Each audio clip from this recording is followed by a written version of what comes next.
Hey, folks, welcome to the seventh episode of the Knock and Talk Show. I'm your host, Patrick Faulkner, and today's episode is our very first multiple guest episode. We're going to be comparing life and basic training, missing grenade launchers, and how to order an F 15 Strike Eagle. Don't go anywhere. We'll see you after this.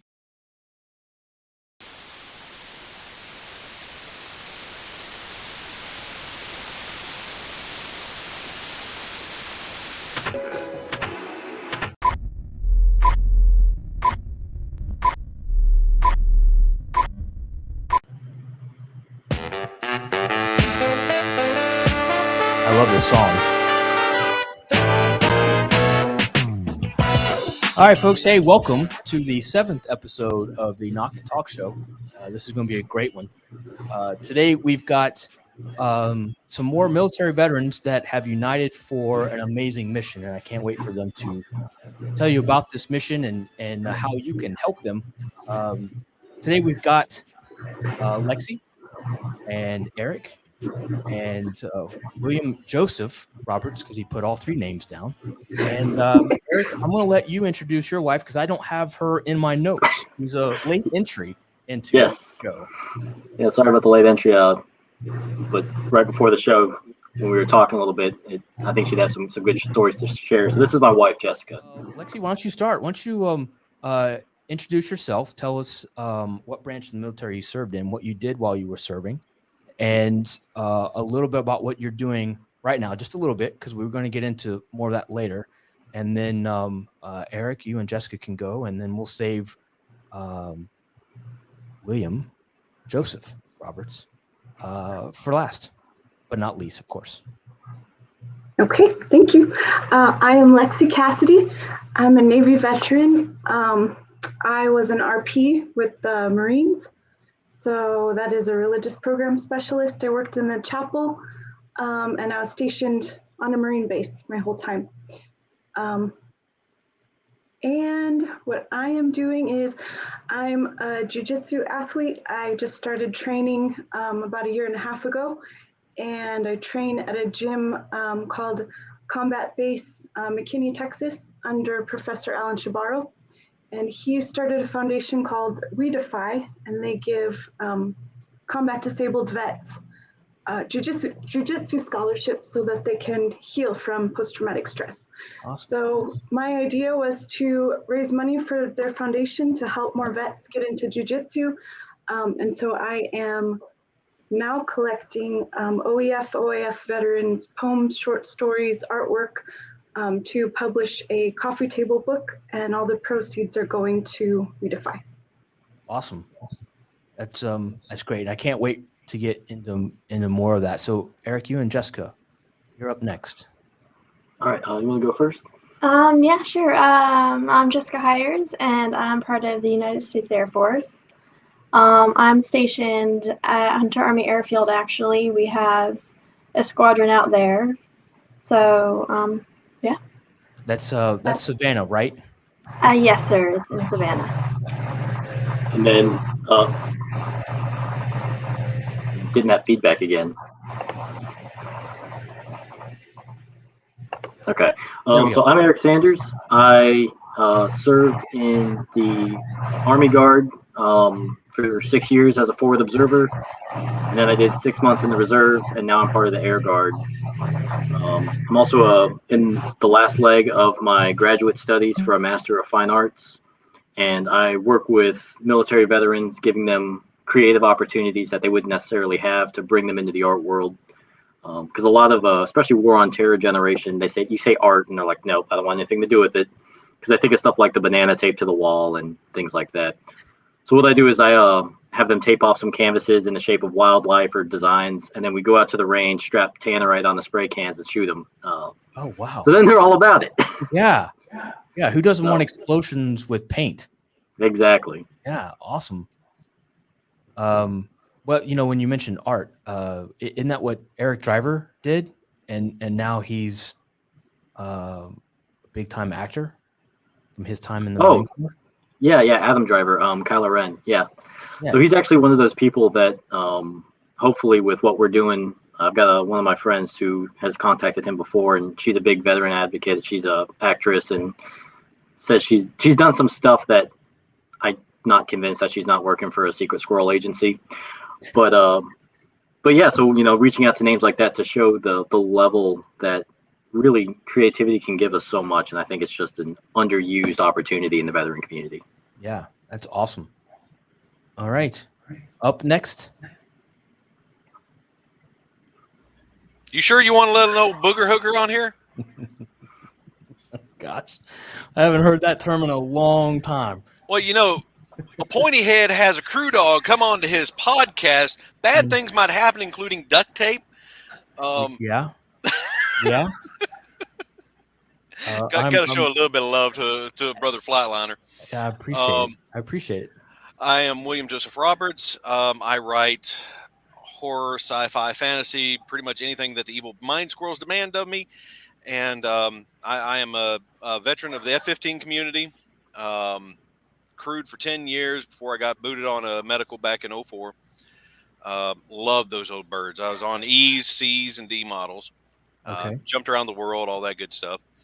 But now, I'm writing and I'm running Three Ravens Publishing, and that's how I ended up in all this with Lexi. I caught her post up on the roll call in the Facebook group roll call. And she was looking for stories and poetry and things like that. Said, well, you got somebody to publish this yet? I was like, no. Okay, well, I'll take care of it. I do that all the time. Nice. We've got a slew of titles we published over the last year and a half, going on 2 years now. And, it's something to help out brothers and sisters that it needs done. Yes, agreed. And speaking of helping out, Rep Sports and Raise Energy helps me pay the bills. So here's the first sponsor plug, and throw that up there. So if you haven't had it, for those that live in Georgia, they're at Quick Trip, or you can go to repsports.com, use checkout code PATRAZ, and get your 15%. And that's how that's done, ladies and gentlemen. So thank you. So let's I'm so excited about this.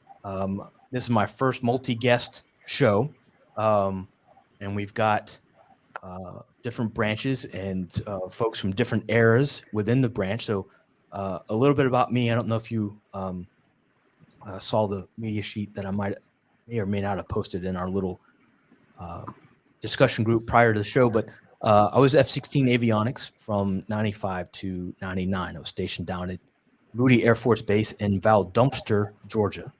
And when I got out, I was told I was too military specific for any avionics job in the private sector. There wasn't a big push to hire veterans in that era at that time. It was no big deal. Yeah, so what? So I was no more qualified to do anything else when I got out than when I went in. So my choices were being a garbage man, a fireman, or a policeman. And garbage stinks, and that would suck. And firemen run into burning buildings on purpose, and that's crazy. So I chose law enforcement because where else can you, drive fast, carry a gun, mess with people, and get paid for it? So that's what I did. And then fast forward 15 years, I tore my rotator cuff off duty, and that sort of ended that. So that's me in a nutshell. We have OTS. We have basic training, stories from different people. So going back to that first day, and I'm reminiscing because, again, my son left Tuesday morning. Let's see, he reported to MEPS at like 5 o'clock Tuesday morning this week. And he was there at MEPS till about 2:30 in the afternoon. And then they put him on a bus and shipped him to Hartsfield-Jackson International Airport, which I learned something while I was talking to him when he was there. There's a bus station at Hartsfield. I didn't know that. So he was hanging out at the USO from 2:30 to 9 o'clock p.m. waiting on a bus to take him to Fort Jackson. And he sent me a text message at like 12:30 that I'm getting off the bus. And so that was the last message I'm going to hear from him for several weeks. But I started going back to that first night when I stepped off the bus at Air Force basic training. And that's when the browbeating, the campaign hats hitting you on both sides. So is there any story, Lexi, I'll start with you because ladies first.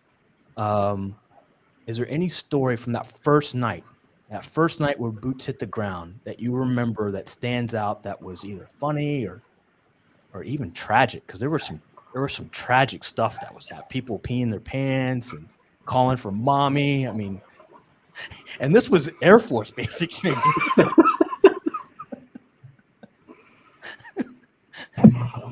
Well, so in Navy boot camp, we were integrated, so we had men and women in our division.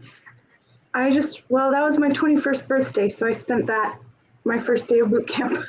So I just tried to keep my head down and not let anyone find out about that. They did find out about that. I did a lot of push-ups. I had never done push-ups in my life. They chopped off my hair to here. I got BCGs. It was my ugliest time. It was the best of times. It was the worst of times. So, yeah, I think I blocked out most of that night, but I remember I was told, don't tell anyone it's your birthday, and so I didn't. So I did not get a beer on my 21st birthday. Yeah, mine was my 20th birthday. It was my first day.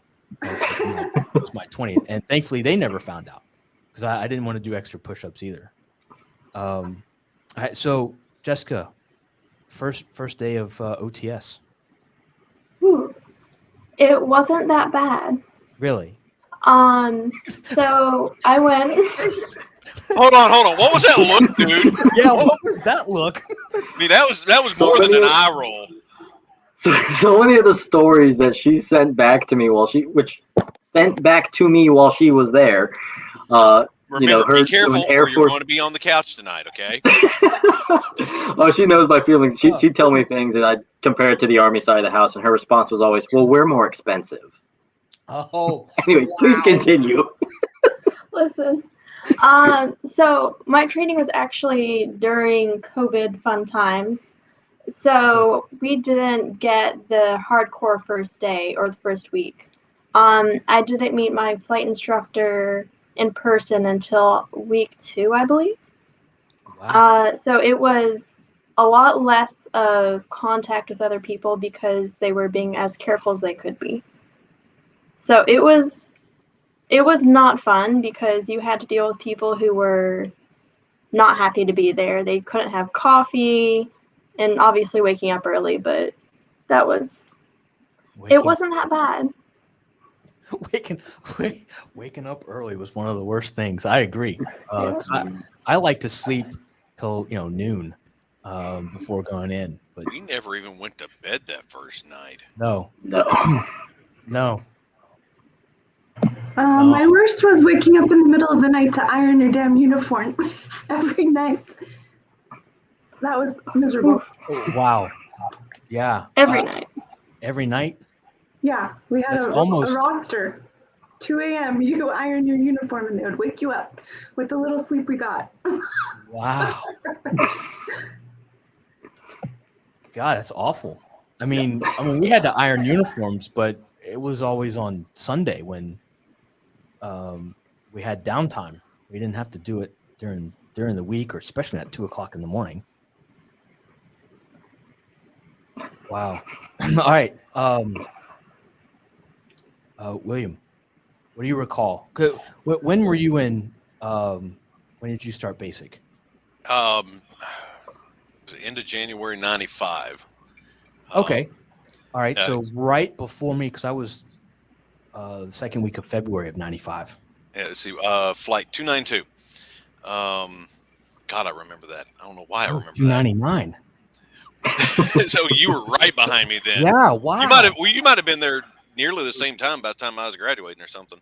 Wow. You probably remember my rainbow night then. Yeah. Maybe. I don't know.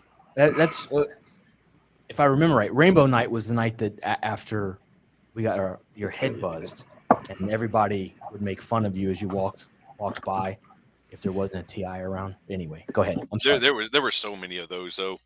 Um, the one thing that I remember mainly, I mean, first time ever been on a plane.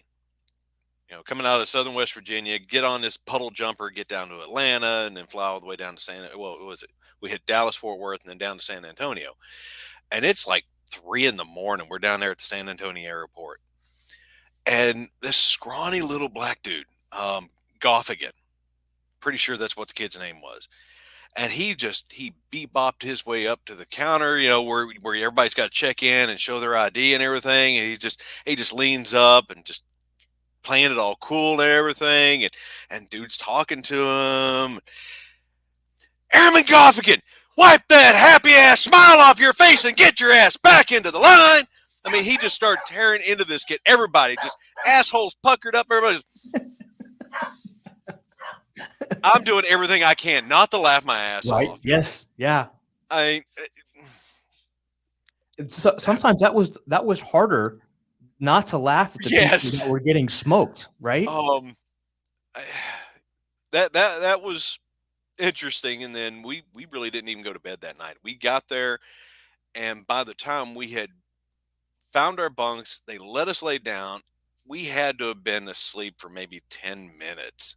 And then here they come with the trash cans. Right and it's rally up and all the way downstairs. Here we go. We're doing laps. We're doing push-ups. And then they let us come back up, lay back down for a few minutes. Here we go again. So we never even slept the first night or two because they were just keeping us moving. Yeah, I remember that. Great times. Great times. Like when they issued us our padlocks for our locker. Because we had wall lockers. I don't know if y'all had foot lockers, but we had wall lockers, and we had to memorize our combination. They gave us 2 minutes to memorize the combination and get the lock undone, and get our stuff out of our bags, our luggage, and into our wall lockers, and get it locked back again. And then you better have that memorized because they were going to come back over and they were going to be yelling at you to tell you to get it open so they could look at it. Do you remember that? That was the worst part for me, was trying to memorize left, right, left, no, right, left, no, while they were all yelling and throwing stuff. We had key locks. We had the brass, the standard middle grade, but we had to wear it with our dog tag. What? Yeah. How did I have it worse? And I was after you. Like, mine should have been easier than yours. Yeah, we just had the regular key locks. No, we didn't have that. We had the combo locks and wall lockers, and we had a bay of 60 guys. And I don't know why it was really hard for some people to grasp the concept of just lock your locker when you leave. It seems pretty easy. It does. But we kept having issues. So we'd come in after whatever the first day or two, and the place was just tossed because people had their wall lockers unlocked. Well, it was the end of day 2. We walked in, and there's just someone there who's not wearing a campaign hat. And I look at his chest, and I see the first sergeant. But most people don't know who this guy is. And I'm like, oh, no. And he's just real calm, and the drill sergeant's all kind of like, oh, God. First sergeant says, I hear there's been a little bit of an issue with keeping your stuff locked. So he lifts up this ball of all of the combo locks that he locked them all together. Oh. And he said, you have 2 minutes to find your lock and get everything locked back. And he just rolls it down and quietly walks out of the room. Wow. We spent the next 3 hours in the sand pit.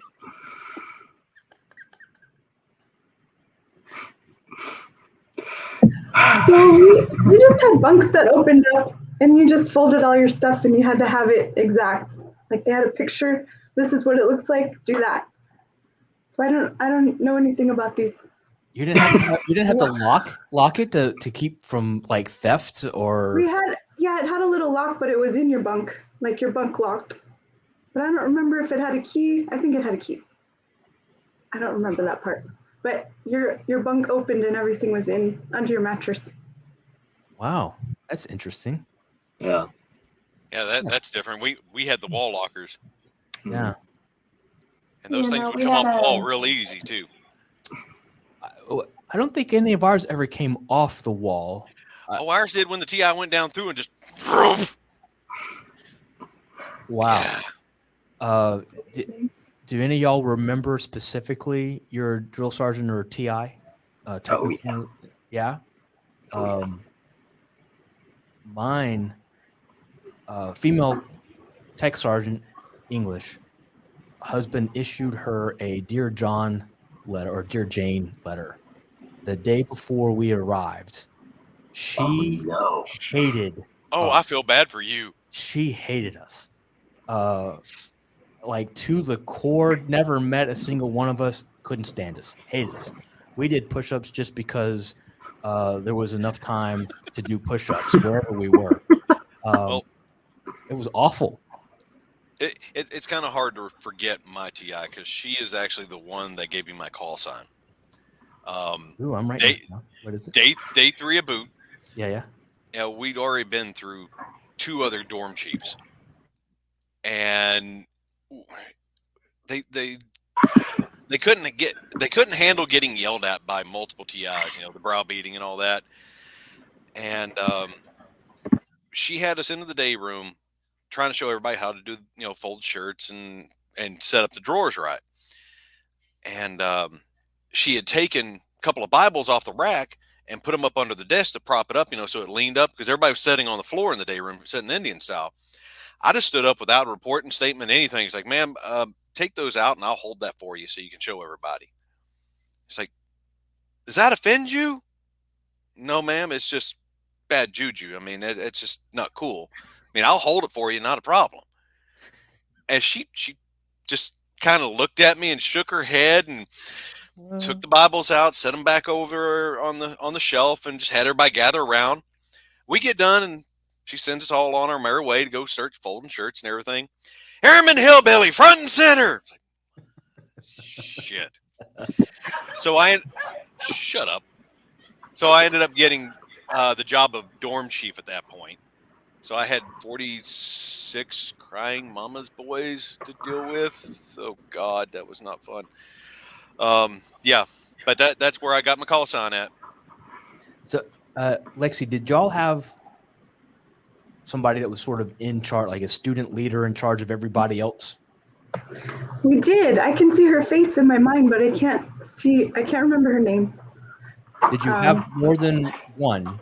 We had one for the men, one for the females, and one for the males. Okay. All right. Eric, what about y'all?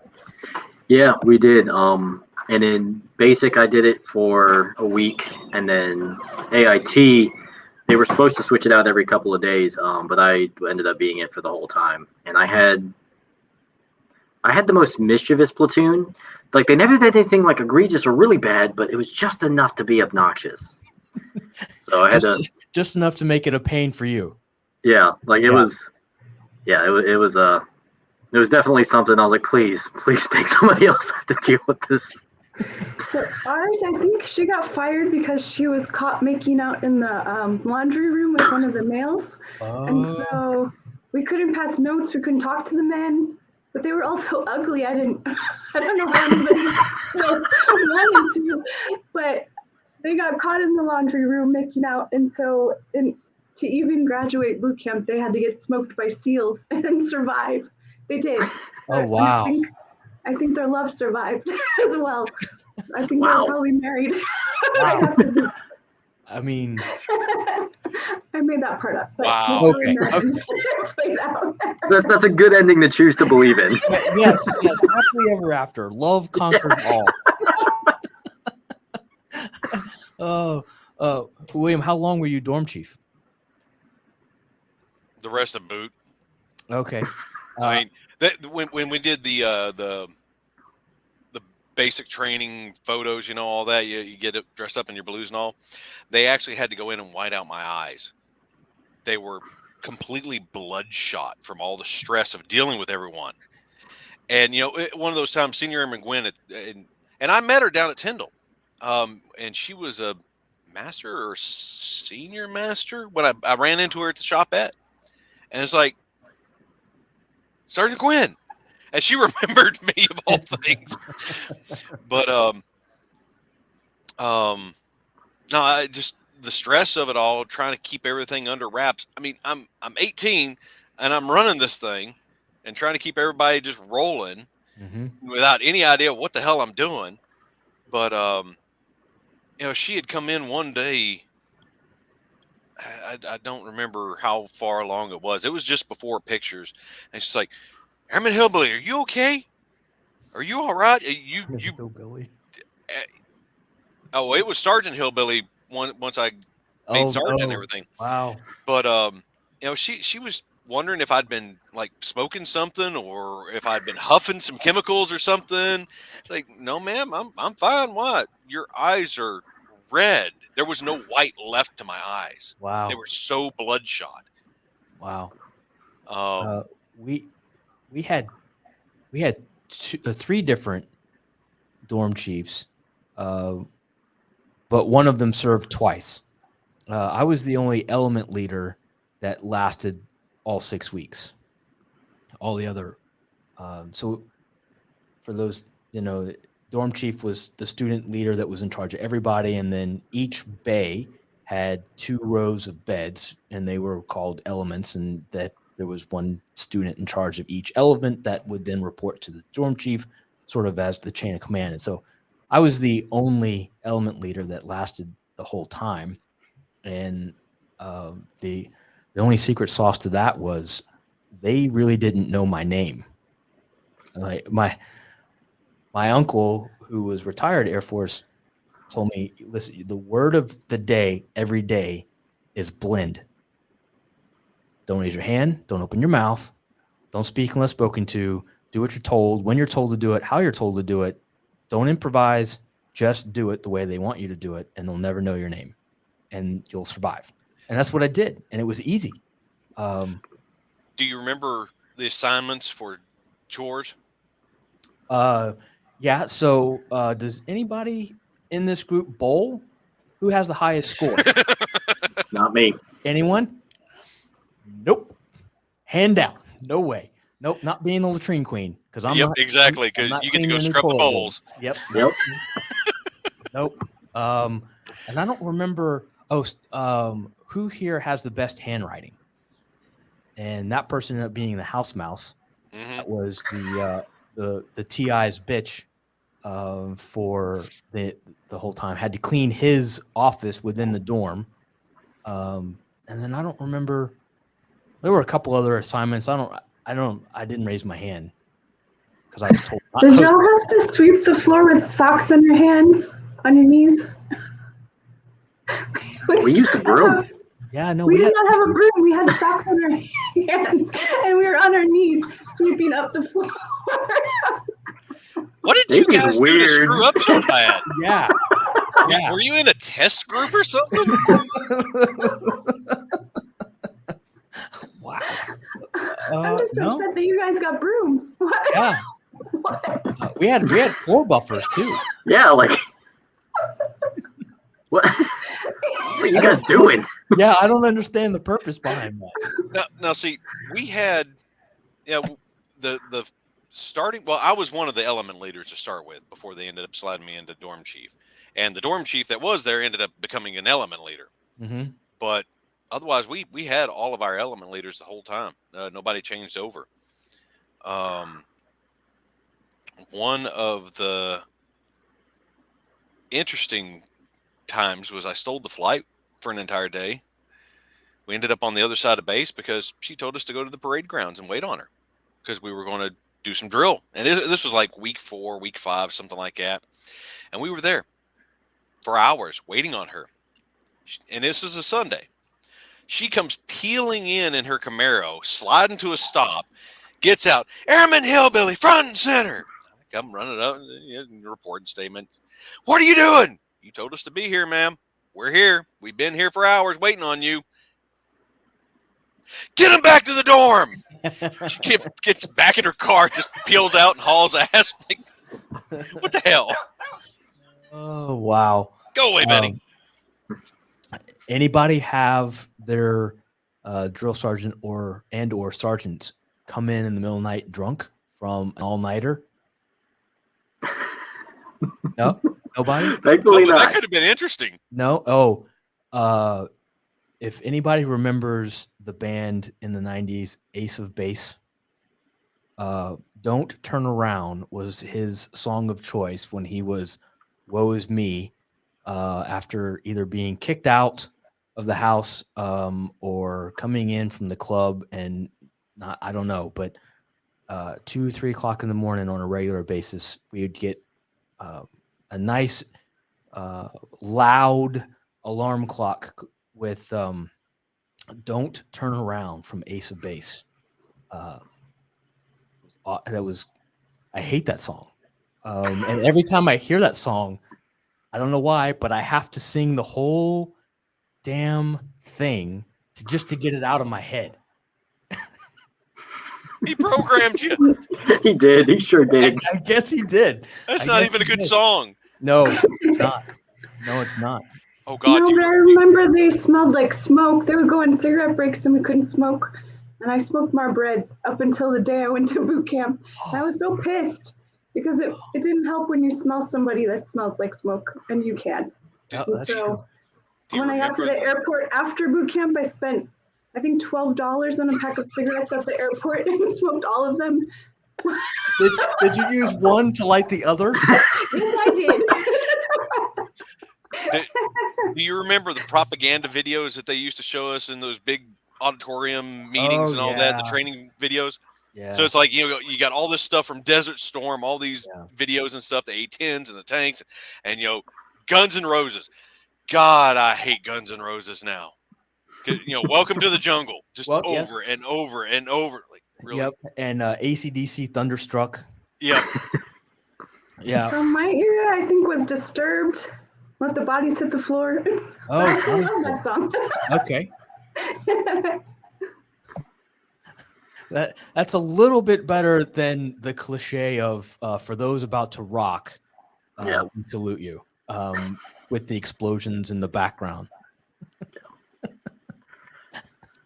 Yeah. Well, thankfully, we never had a drill sergeant impose his song on us, and we only had one come in who was like ever not in like your expected professional drill sergeant mode. He wasn't even in our company. This was one of the most clench moments that I had at basic, because we were right at the end, so they really kind of hands off. Drill sergeants were leaving us alone. We were just kind of doing our own thing. So we had a beautiful late afternoon of personal time, and so I guess better. Adult language is fine on this podcast, right? Otherwise, yes. you'd be okay. Yeah. So we're all doing our own thing. We don't expect any drills to come in, and suddenly the door gets kicked in, and this drill, who's about my height, like 5'7", 5'8", but his arms are like this. They're enormous, and we've never seen this guy before in our life. And he kicks in our bay door, and someone sees him, and just at ease, and he goes, "Shut the fuck up!" I'm like, what is happening?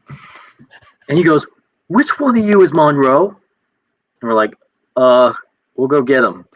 So this dude was, kind of cocky, arrogant. He's just kind of a jerk in general. But apparently he had been calling down to another company and taunting them. So this is one of their company drills. So Monroe comes out in like his tan shirt, PT shorts, with his towel around his neck. And this drill sergeant's like, "You Monroe?" And he's like, "Yes, drill sergeant." He goes, "Don't call me drill sergeant. I'm not a drill sergeant right now." Dude takes off his hat, takes off his jacket, and says, "I'm going to fuck you up man to man." And all of us are like, Monroe's about to die.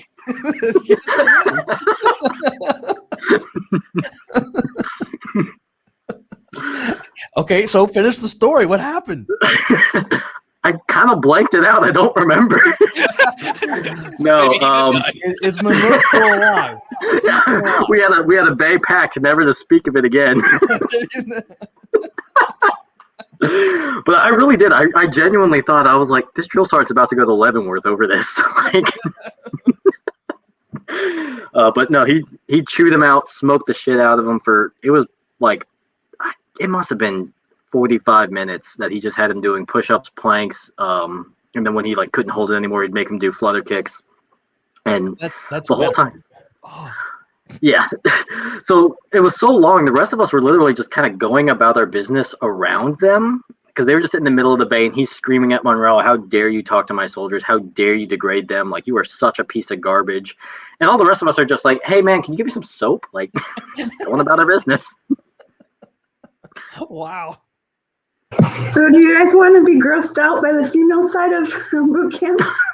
Yeah, let it rip. Go for it. Go Okay. for it. So apparently someone was getting tampons clogged in the toilet. And so we had to have somebody in charge of the tampons. You had to go ask her for one. And then she had to watch you take it out and put it in. Like, you had to leave the bathroom door open. And she had to watch us use them and make sure that they were flushed properly. It was humiliating. What? First, Wait, why? first. Whose idea? Two, A female, who DI. volunteered for that? You didn't volunteer, you just got told. You This got is your told. job now. That was That's not your my job job. now. They picked Was this the somebody- same idea from the person who wanted you to scrub the deck with your socks? Like, She also took our razors away, but we revolted against that. Like, we're already ugly, we cannot go through this area as well. So we went above her head and got our razors back, but Wow. I led that revolt. There you go. Wow. No. I mean, the most, I guess, stringent thing we had. I mean, we had once the whole latrine passed inspection, we were then only granted one urinal and one stall. Couldn't use any of the other ones. If you got caught using any of the other ones, then you were automatically drawn into the either the latrine queen taking over or the new latrine queen bitch that had to help the latrine queen. But yeah, I can't. I mean, we still got to close the door. yeah, Yeah, that's wild. That is crazy. okay. You had a dominatrix in your group. Yeah. Yes. Yeah, with some weird fetish. I mean, I don't Yep. know. That's out there. that is wow. That tops all the stories thus far. Well, let's Well, see. In oddness, anyway. In oddness. Yes. Remember the old rule of when the dorm chief was done, the flight was done Yep. when it come to the chow hall, and I never invoked it except once. Like, I'd go in, I was the last one through the line to get my food. I'd wait, make sure everybody had a chance to eat, get up, go. We're sitting there the night before the final red lines. We were behind. We had things to get done. Me being the country boy that I am, I know how to scarf food. So I go in, I get my pork chops, my mashed potatoes, my gravy. I got my 2 things of milk, and I'm the last one through, last one to sit down at the table. The first guys that had sat down were up piddling around, getting their drinks, getting their dessert. I'm the only one that ate that night. I got done scarfing. I stood up. Flight 292, you are done. Fall out. The snake pit came alive, and they were just waiting. To see who didn't fall. Everybody got their stuff, and they were right out. Man, I was this close to getting a lock in the sock. Oh, God, I thought I was going to die that night. We were behind, and we needed to make sure everything got done. And I gave them fair warning before we went in. When I'm done, you're done tonight. I'm invoking the rule, and they didn't believe me. No one ate but me. Wow. So William brings up an interesting part. So when we would go through the chow hall line, we get our food slapped on the plate, and we go. And there was four seats to a table, and you were only allowed to sit down and start eating after all 4 seats were full. And then if you ended up at the last table and there's only 3 people, then when the last person in the group could sit down, then the whole table could sit down. But when the dorm chief was done, everybody was finished, no matter where you were in your meal, and all the drill sergeants sat at a table called the snake pit, and they all watched, and it was free game. They could smoke anybody in there for any reason, whether it was their flight or not. And sometimes it got interesting in the chow hall. Not being able to go back for seconds, not being able to get the chocolate cake. It was awful sometimes. Oh, the newbies that went up for dessert, that was always fair game because you knew them. They hadn't had their hair cut yet. Yeah. So they're going through the line and they're going up to get their dessert, and the snake pit just tear them up. Mm-hmm. Yeah. So did y'all have similar protocols or rules about chow hall and sitting down at the table? So I had a traumatic experience getting to the chow hall the first day. We were learning how to march in formation, and I'm 5'1", so I'm at the back of my division marching, and somehow I got into the back of another division. I just kept marching along with them. Oh, I don't know how I did that, but I didn't notice until we were already at the chow hall, and I didn't recognize the petty officers in this division, and I had no idea where I was, and I was terrified. So I just sat down with them, and then my petty officer found me, and I got screamed at in front of everyone. And that's the day I learned blend. Just do everything they tell you forever. So I never got yelled at again, but that was enough. Yes. And then I used to separate all my food when I was a child. So I take a really long time to eat, separate the hamburger, everything. So I tried that my first day and I didn't eat. So then now I just eat everything together. I learned really quick. Self-preservation. Yes. Yeah. We had really long tables. And the way we did it was you'd file in, and once the whole table, that side of the table was complete, then whoever was at the head of the table would then give the rest of the table permission to take seats, and then you eat your chow. And I timed it on my watch. We were supposed to have 5 minutes from the time you sat down to the time you got up. We averaged somewhere about 2.5. Now I came into basic because I'm not super tall. I'm 5'7", and my sister jokes that if people shop at big and tall, do I have to shop at short and stumpy? So I was 5'7", about 170 pounds when I went into basic, because I really like to work out and try to bulk up. Well, I came out of basic at 125. I just atrophied into a stick. So my drill sergeants told me that I needed to gain weight, but didn't put me on double ration. So what I had to do is I would roll my food up. Anything they put on the tray, I'd wrap into that piece of Wonder Bread, and then I just have like 10 packets of peanut butter. So I'd finish my Wonder Bread like wrap, and then I would just try to see how many peanut butter packets I could suck down the whole time until they, somebody got up and were like, all right, that's it. Wow. So, but yeah, the first couple of weeks, just head down, eat your food, and the yelling and screaming and ambient chaos just becomes white noise. So it wasn't too bad. Yeah, eat now, taste later. Yep. Yeah, so I am also vertically challenged at 5'6.5", 7 if I'm wearing boots. I had to gain 5 pounds to get into the Air Force out of high school, and then I gained like 5 more while I was in because I'd actually eaten, and and that was 50 pounds ago. So I should probably go back to that lifestyle a little bit. Yeah. And then this is great. I love these stories because we're all we're from different branches, but we have similar stories. It's traumatic experiences of getting yelled at, and y'all were on Sergeant G's podcast last week, right? Mm-hmm. Yep. Yeah. So he brought up something when he was on this show 2 weeks ago, that every veteran, no matter what branch, they're a different person when they come out of basic and they come out of either tech school or AIT or whatever.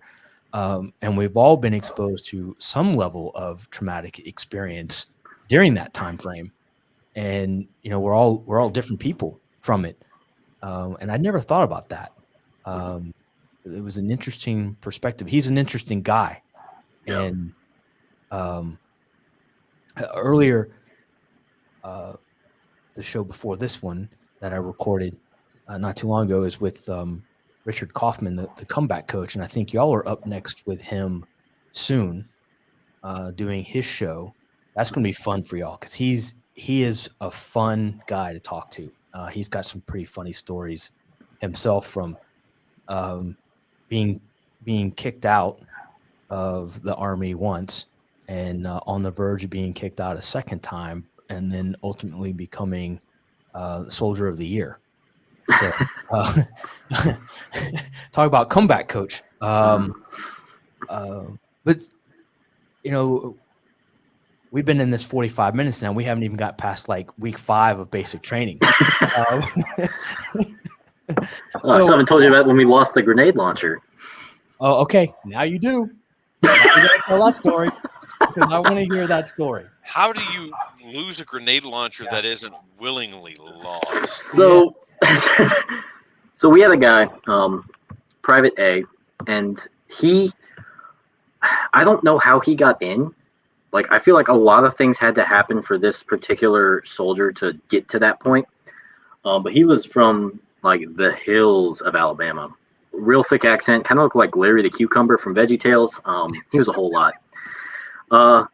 But this dude, he was the bane of his platoon's drill sergeant's existence. Like, they ended up doing the drill and ceremony competition, and with inspection arms, how there's a movement where you rack it back, inspect the chamber, and then you hit the release, and the bolts all slide forward in unison. So they got to the point where, as a platoon, they did it. It was seamless and beautiful, and you just hear that clack, click, clack. But then there's just one little click 1 second after, because he could never get his on time, ever. So for the actual competition, they just took his bolt out. But there you go. All right, problem solved. Yeah, exactly. But he just drove him crazy. So when we got we did our phase with U.S. weapons, and so during that phase, you have your own weapon, whether it's an M4 and M16, and then various people throughout the platoon get assigned the machine guns and the M16s with the grenade launcher attachment and all of these different kind of specialty weapons. So you were expected to carry both if you had been assigned these multiple weapons. So we're out in the field, and we're running through our exercises, and the drill sergeant comes up to Private A and goes, "Where's your rifle?" "Oh, it's right here, drill sergeant." "Where's your other rifle?" And he just stood there with just... So now the whole company's scrambling around looking, and he can't remember if it's in the bays, if it's in the chow hall, is it in the field somewhere? Oh my God. And I remember I'm looking, and the captain comes up to one of the drills and says, "You have 30 minutes to find this weapon. Otherwise, I have to call it in. The post shuts down, and everyone, including the commanding general, is going to be out here looking for that weapon." Wow. I was like, this is going to be just a really bad day. And he couldn't for the life of him remember. And we got back, we were like cutting it real close. I mean, we're at like 7 minutes left on the commander's timer. And we sprint back to the bays when we get off the bus, and we're tearing apart everything. Private A opens up his wall locker, and it's just leaning in there. And, "Oh, I forgot I put it in there when I had to use the latrine." This is another one of those instances where I'm like, I'm just going to turn around. I'm not going to witness anything. That's right. But I guess we shouldn't have expected a lot, considering this guy also volunteered to the drill sergeants that he was married because he got his brother's wife pregnant. So she had to divorce his brother so that they could get married. This guy was a whole lot. Wait, was she his sister too? I mean, it's Alabama. One of the drill sergeants kicked open the chow door to ask if that was the case. So yeah, you meet some interesting people. Wow. So yeah, I want to make sure I got that one out there. Okay. Did you ever have to dress somebody? Did you? We had a washback. The kid was a mental genius. He was going into intelligence. He could not dress himself. He couldn't tie his boots. They issued him boots that were like 3 sizes too big, so he was walking around in clown boots. And I'm not shitting you. We had a system in the mornings that one guy was tying the guy's boots, the other guy was buttoning his blouse so that we could carry him through. We were told he could not wash out because he had already washed back 3 times. Oh my God. Intelligence wanted him. He was that brainiac good. He just couldn't function. Yeah. Wow. But we literally had to dress him in the mornings. We carried him through everything. I mean, we would 2-man carry him through runs to get him going. It just. Did he make it? Yeah. Oh yeah. We all graduated. We graduated with all the washbacks that came to us. We didn't lose anybody. Nice. But this guy, oh my God, I never thought I would ever see somebody dysfunctional. And he was a brainiac. That's it. Yeah. He couldn't Did do he follow anything his else. career? What did he end up doing? He went into intelligence. That's all I know. I mean, I he need was to know. going black ops type stuff, you know. Inquiring minds want to know. Yep. But oh my God, I'm not shitting you. We had to dress him in the morning. Somebody was tying his boots while somebody was buttoning his blouse so we could get out on time. Wow. No, we had the guy that had the mental breakdown because Air Force basic training was too difficult for him, and he couldn't hack the yelling, and wanted to go back home to mommy, and was found in the latrine floor in a fetal position sucking his thumb. But that's really the most. Did he make it? That, No, but it wasn't crying for mama. He got the Dear John letter. And he was older. He in was basic. Yeah, he got a Dear John letter in basic. God, that's awful. They had been married for a while. He was already like 28 or 29 when he went in. So they've been married for a while, and she sent him a Dear John letter, taking everything, taking the kids. So we had to talk him down, but that's the worst one of those that we had. I mean, I'm not for that at all, but I mean, tactfully speaking, that was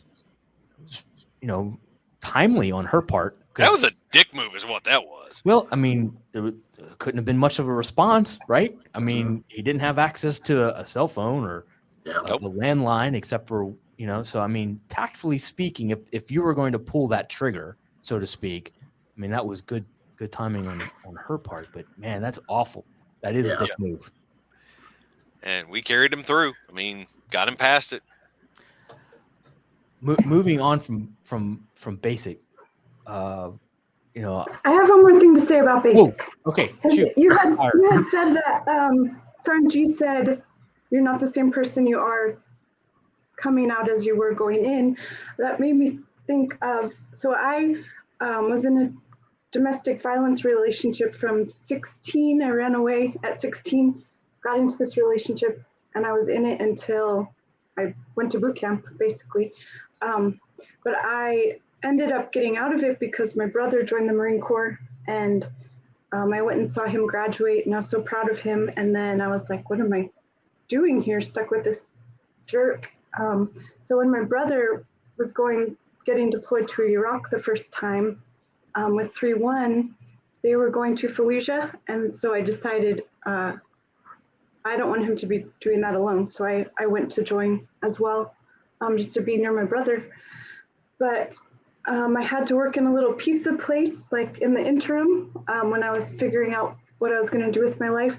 And I remember, since I had been so abused for all those years, I could barely answer the phone to a pizza place. Like, they told me, we're sorry, but the customers can't hear you when you're answering the phones and taking the orders. If you don't speak up, we're going to have to fire you. And I was like, my anxiety was so bad. I was like, well, fire me, because I can't do anything more. Like, put me cleaning tables or something. So that's how horrible that I acted in public. So when I actually got to boot camp, my brother was in Iraq, and he sent me letters encouraging me. Like he's in firefights and sending me letters to boot camp saying, "You're gonna make it. I believe in you." Like those really got me through. That's And awesome. then the girls who were crying because they had to do push-ups, I was like, "This is easy. No one's hitting us. Like I feel safe here. I'm already used to getting yelled at, but I'm also used to getting beat up. So this is great. They're just yelling. If you do what they say, they stop yelling. Like it's rational for me." So when I graduated, I went back to that pizza place in Missouri, and I walked in and I screamed, "It's Cassidy! I'm here!" And they were like, "Oh, She has a voice." Now I learned how to yell. Nice. So, yeah, they couldn't even believe I was the same person. No, but that's great. Having that experience and being able to transform into a different person and survive that's awesome. Which sort of leads into to a segue of awesomeness. So in our different branches, in our different roles, we always had new people coming in, right? There's always a round robin of new folks transferring out, transferring in. What newbie jokes, practical jokes did y'all play on the new folks? These are always fun. Now, William and I probably played similar ones. He was a crew chief or mechanic on the F-15s, and I was an avionics guy on the F-16. So we were both on airframes, and both turning wrenches. So we probably had similar ones. I'd like to compare those, but also in the Navy and in the Army, what were some of y'all's newbie practical jokes that you played? Anyone? Well, I was the lowest ranking person on my team. When I got to my base at Camp Pendleton, I worked in the chapel there. So everybody, it was just me and my chaplain, and then a couple of E5s. And I think towards the end, we got a new guy that he was real big, muscly, and he couldn't run. So the only thing we did to him was that our chief was this Chief Davison. He was this really tall African-American guy that could run for days. And so I love to run, so we ran together, but that guy, we took him on a couple runs that were pretty heinous, and we just kind of watched him hanging behind. He couldn't breathe. My chief was like, "You need to stop lifting weights and start running, dude." But yeah, we didn't really have any practical jokes that we played on them. Oh, well, you missed out because there's lots. We got a couple of new guys with the you got to collect the Humvee exhaust for sampling, so they come out with the trash bags and tie it up. Why is that a common theme? Because a lot of our jokes all required testing of sort. Like, shut up, new guy. This is how we do it here, and they're just like, all right. Well, okay. Besides taking exhaust samples and going and looking for flight line and prop wash and things like that, did you ever do a pedo test? I didn't. Did you ever have a newbie do one? Yes. Okay. Did you ever have a female newbie do one? No. No. So, does that get you in trouble when you do that one? Yeah. So the pedostatic tube is a device on the aircraft, both the F-15, 16s, and I'm sure most airframes have them. Yeah, all airframes have them. So it's a tester that tests airspeed and air temperature and air direction while the plane's in flight. And it looks like a large bullet or somewhat of a phallic shape. So if you will follow along with me. Well, bring up that picture of the F-16 I sent you, because it's got a field probe on the nose. All right, folks, we're going to try something new here. William showed me how to do overlays. Now I have to find where I put them. Okay. Here we go. Here we go. So they're on the front of the aircraft, the very, very front of the nose. You can see some red hanging down. Well, he put a propeller on that. Shame on you. Oh, I didn't. Midshift did that one. Okay. Well, on the front there, you can see the pedostatic tube is just, hanging out there. It's pointing out like a javelin, almost like a lance. So the test on it is to blow into it to make sure it's sealed. So you would have these people like such, and then this was before cell phones. We always had disposable cameras, but we'd always take a picture for blackmail purposes later. That was one pedostatic leak test. The other one we did was the echo test. So anytime they pulled an engine, there underneath the nose of the aircraft is the intake, and we would have them climb it sort of halfway in and yell, and another newbie would be on the back side and have to say, whether they could hear it, if they could hear it out of the left ear or their right ear. Those were two of the more common ones. Of course, sending them over to the neighboring squadron to ask for a yard of flight line. We had a guy come back with flight line. No, he went out and dug up a chunk of flight line and brought it back. I'm not shitting. Wow. Yeah, I don't know what we would have done if somebody actually would have brought it back. CE got called out to come fix it because it was actually on the flight line. Wow. And it was a decent little chunk, where one of the corners had broke and they'd sealed it in with that. No, he went out there and dug it up. Touche. Yeah. We had an incident where we thought this dude was joking, and it turned out he wasn't, which changed the mood dramatically. So for the observers, we're called fisters, and so at fister school, I know. Wait, what did you guys do in the Army? Yeah. Oh my God. Yeah, fisters are the bastard children between the infantry and the artillery.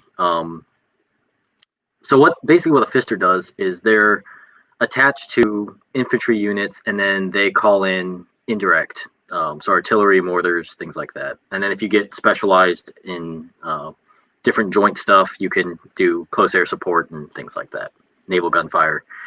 So for fist school, you qualify by doing a live round fire with 155 cannons, and so the M777. Sorry. No, I know. Listen, fisters are very, very aware. I'm sure. Oh yeah, it's bad. Okay, my bad. I'm sorry. No, you're good. So it's crazy when you actually do that. The first time I actually called in a live fire mission, and the gun line was behind us.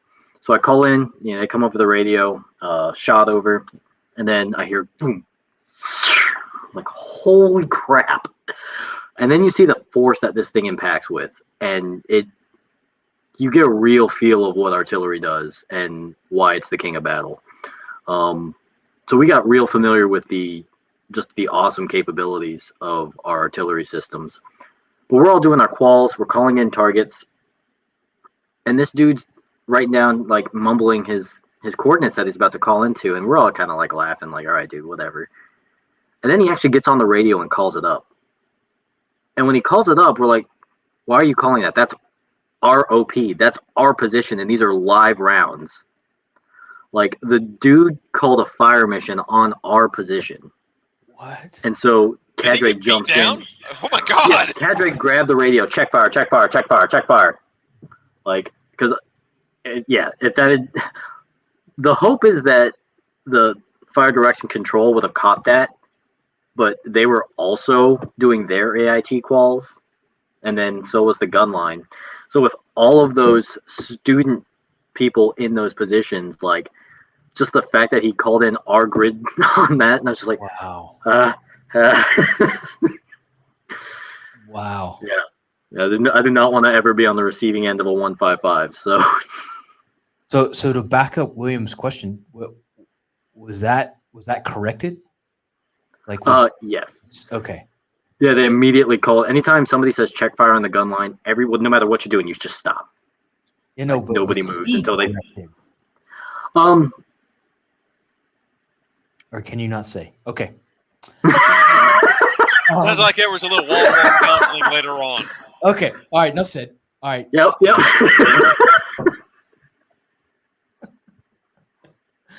Oh goodness. All right. Wow.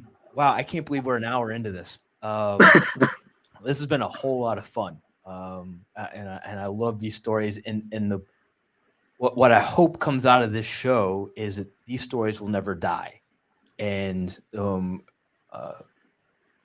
when I started in law enforcement, I had an old timer tell me that you need to keep a journal with you and just write this stuff down, because when you get old, you'll forget and you'll never be able to make up these stories, and no one will ever believe you. So that's how I came up with the idea for this show, is so the stories never die, and some stories just need to be shared because they're too good not to be heard by everybody or as many people as possible. So I'm so thankful that the three of you came on. I'm a little saddened Jessica bailed. It must have been something I said. Yeah. No, she had to go to the gym. She's like, I don't want to interrupt anybody. I'm just gonna tell them I said bye. And I think she didn't want to tell you any of her OTS stories about how they got their coffee taken away.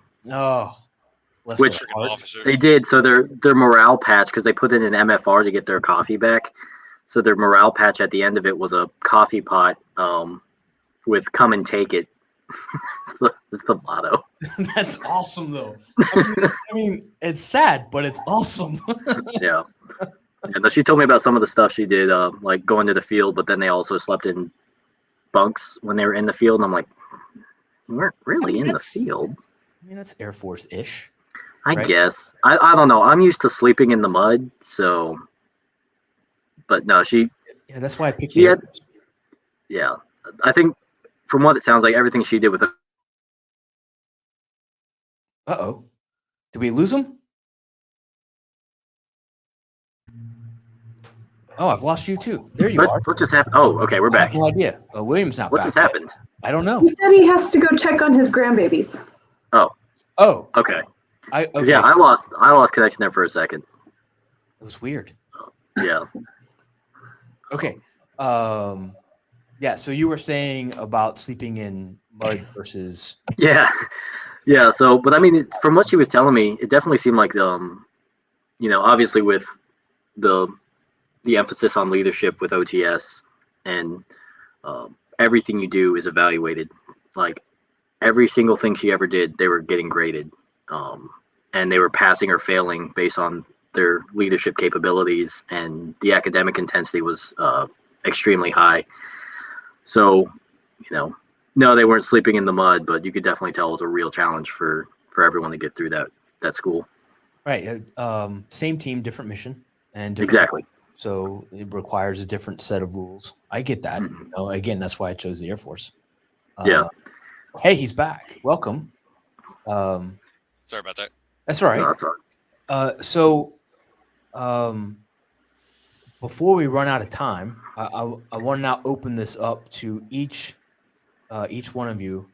Lexi, I want to start with you, because this sort of, from what I understand, this is sort of your brainchild, and then Eric and William are helping with everything else to make sure that it gets to where it needs to be.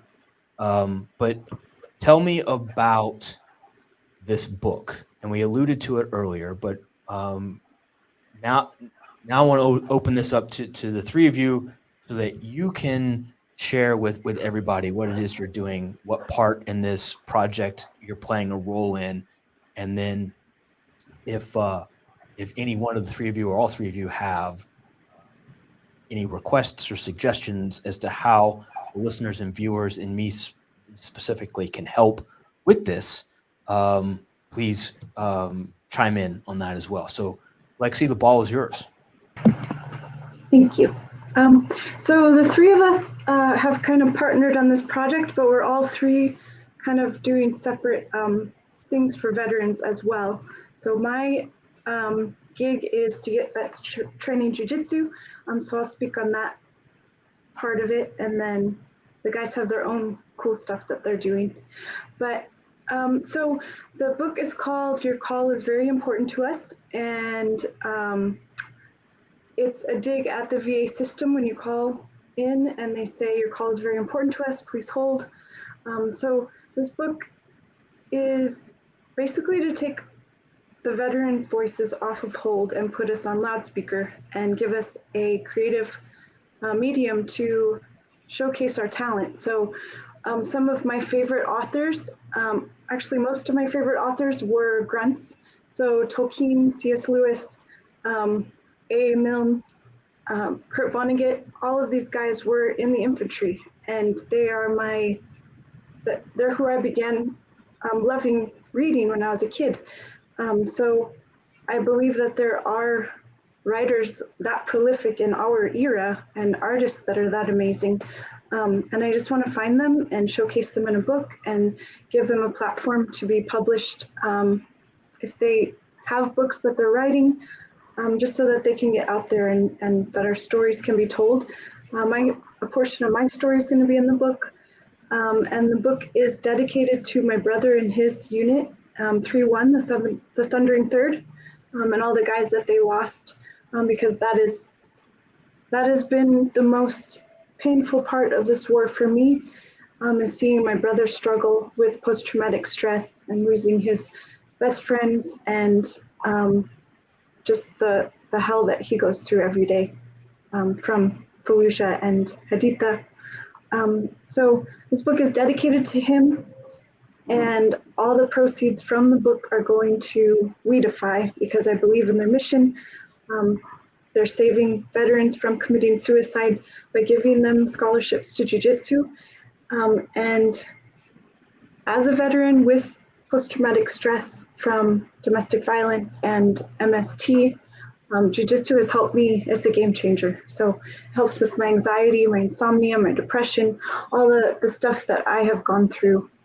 Jiu-jitsu is my answer. And it's not, my coach always said it's not the only answer, it's an answer, but I think it's worth trying. So that's why I want all the proceeds from this book to go to WeDefy. But I also have a vision for the future, so it's not just going to be about this book. And I've been collecting amazing poetry, art. I've been connecting with a lot of really talented vets. I just got a message from Freedom Whiskey. I think that was their name, but their founder just died. He was a USMC captain, and they want to submit one of his poems to the book and honor him. So wow. Just really cool things are coming out of this. But eventually I would like to take your call and turn it into a call center and support line for veteran creative resources. If you've tried the therapy aspect, you've tried medications and the VA is not working for you, you can call my call center. Your call is very important to us, and we'll hook you up with the resources in your area. So I want to create a database of all the nonprofits that are helping veterans and kind of connect us all, so that we're working together to help stop veteran suicide. So that is my mission. Right now I have a burner line on my phone, and I'm answering calls and texts, and I will answer any time of day or night, and find resources for you. But I'm hoping to grow that into something. It's not just me answering the phone. So yeah, that's my spiel. All right. The telephone number, you said it's a burner, so it's safe for you to share. Yes. Would you like for that to be in the comment section of this when it hits YouTube? Yes, I'll get that to you. Okay. All right. And then I'll also put that on our Facebook and other socials as well, so we can start getting that number out. Awesome. William, what are you got going on? How are you involved in all of this, both in a collaboration and then solo? All right. Well, check your Facebook message because I just sent you the little flyer for your call is important to us with the phone number. Okay, cool. I run Three Ravens Publishing. It's a small indie publishing house. We primarily do sci-fi, fantasy, that type of stuff. But something like this, it needs a home. You know, anything that will help a brother or a sister that has those issues, to me, is worthwhile. Because I know I've got my own PTSDs. You know, the worst that I ever saw was we had some snipers taking pot shots at us over in Doha and stuff like that, and they had shoulder-mounted rockets locking onto aircraft taking off. But it's nothing compared to some of these boys and girls that get out there in the field and they're getting shot at in the middle of firefights. So I know they've got to be dealing with a lot worse than mine. So anything that I can do to help someone, yeah. Even if it's just sitting and giving an ear. I don't know how many times I'll just be out and about and somebody just starts talking and they start spilling their life story and just okay, I just listen. Yeah. But yeah, Three Ravens Publishing will be producing this. We've also had interest through this project from some other military members that have poetry collections and things like that they're interested in possibly publishing. So we're going to look at that and see if we can't help them get that out there, because just being able to write this stuff down and get it out of their heads and go through their experiences, that in itself is medicine work, because they're working through the issues and putting it down. The extra side gig that I got going on right now, Three Ravens picked up the Joint Task Force 13 series from Canon Publishing last year. It started out with an anthology. I wrote the first novel, Widowmakers, but the publisher didn't think that it was going to go anywhere, and it really wasn't what he had envisioned. So he passed it off to me since I had wrote the first novel. And since then, we've got another novel out in the series. But before he had passed off JTF, the contract had run out with all the authors. So I approached the authors about what to do with it, because it was already dead, and I've already got it republished in print, ebook, audio, all that. So I brought up the option to them of taking the proceeds from it and putting it toward a veterans charity to help out brothers and sisters, because all the authors are veterans. And they wholeheartedly agreed, and I ended up choosing the Combat Veterans Motorcycle Association, because they're worldwide, and there's a few local chapters here near me that I can actually go participate in and do runs and actually be part of it. Okay. So, but any sales from JTF, whether it's print, ebook, audio, from the JTF Origins Anthology, and this is the original cover, you can find that, and I did a re-release of with a legacy cover. But any of the proceeds from Origins goes to the Combat Veterans Motorcycle Association to help them out. Awesome. That's great. I don't have a copy, but I'll be picking up one. And make sure you leave me with some links to post for that as well. Yeah, you can find the links over on Three Ravens Publishing, but I'll give it to you. Mr. Eric. Yep.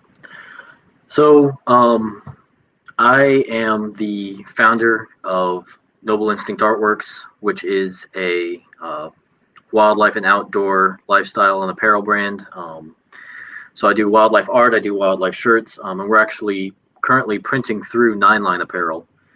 So working with them, which has been awesome. So got this is one of our designs, little lobster on the back.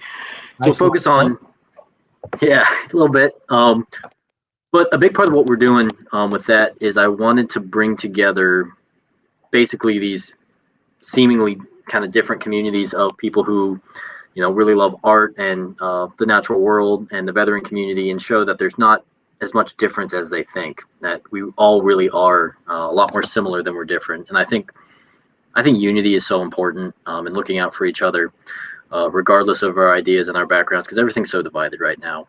And so for me, a big part of it is just trying to bring people together. But a part of my what I'm doing with this company is I wanted to have a veteran outreach to bring them into creativity.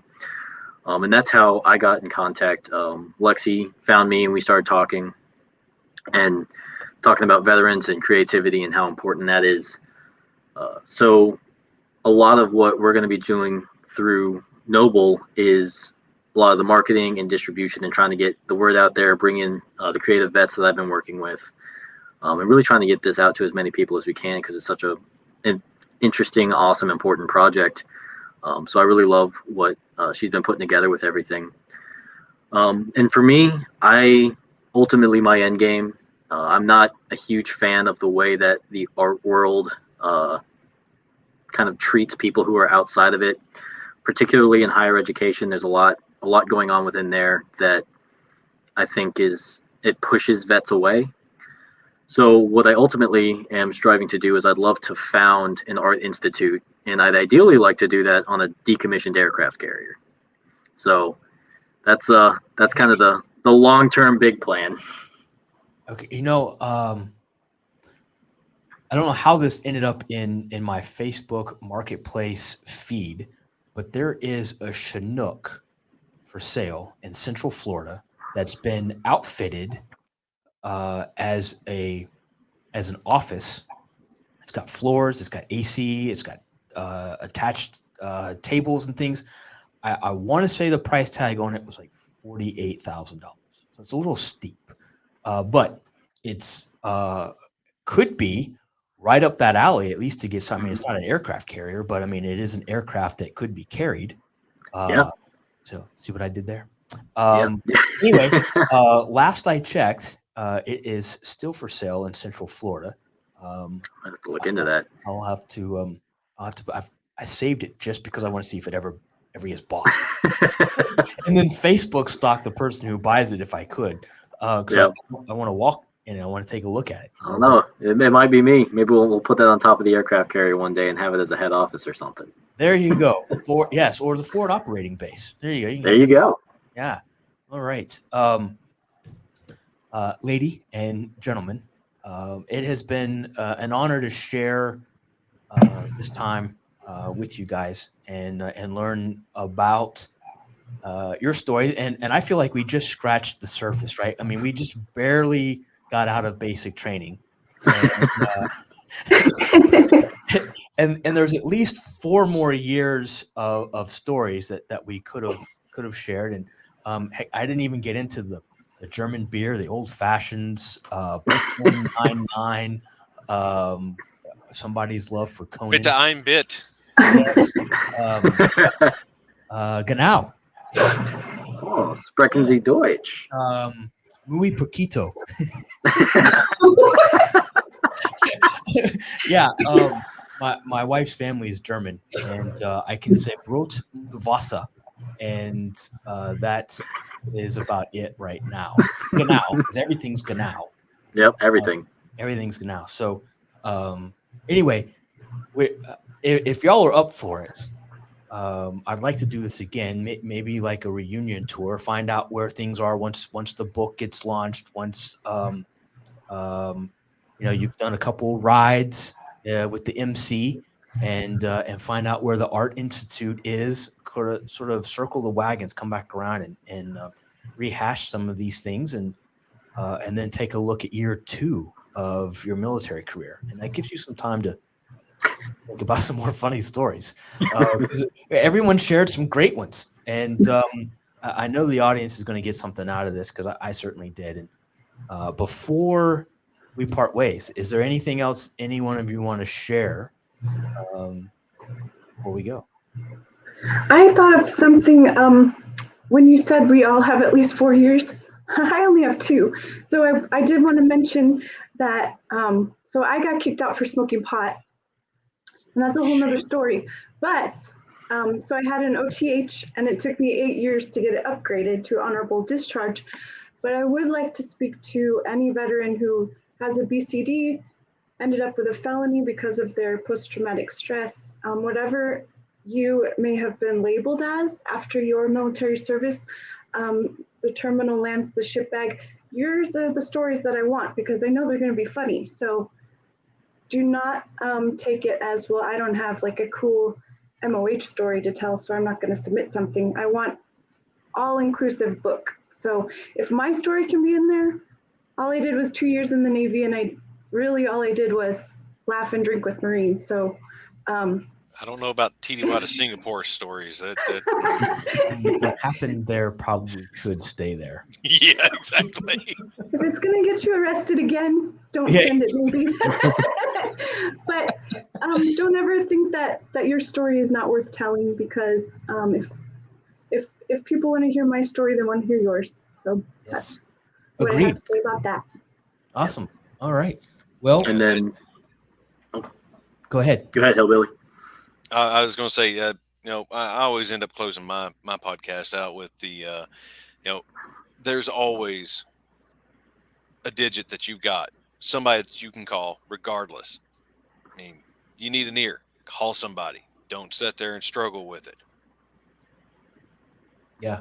Yeah. Agreed. Absolutely. There are all kinds of resources. And here, if you're watching this, listening to this, in the description or in the comments, there'll be phone numbers, emails, Facebook, links, things for you to be able to get started with. To maybe we're not the end person to talk to, but we certainly can find the right person for you to talk to. And within this community, and we have a pretty tight community. Obviously, you know, we're 4 different people from 3 different eras, and 3 different branches that we're able to spend the last 90 minutes together and having a good time. And that's just the way our community is. It doesn't matter if you're, you know, one of those special ops guys or what do they call them? Pogues, or, you know, a paper pusher. It didn't matter. You served, you raised your hand, and you're just part of the community. So you need one of us. There's somebody here that can help. Right.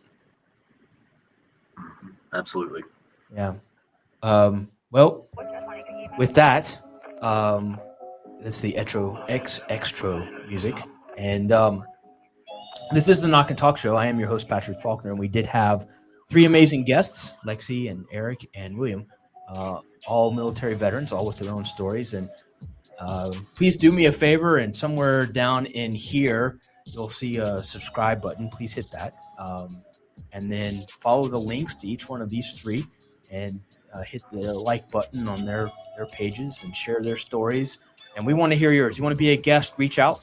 If you want to help, definitely reach out, because there is definite room for you to help in the your call is important, and the other mission statements that were said here today. So everybody, thanks again for joining in. It was a pleasure, and everybody stay safe, be good. See you soon. All right. Thank you so much.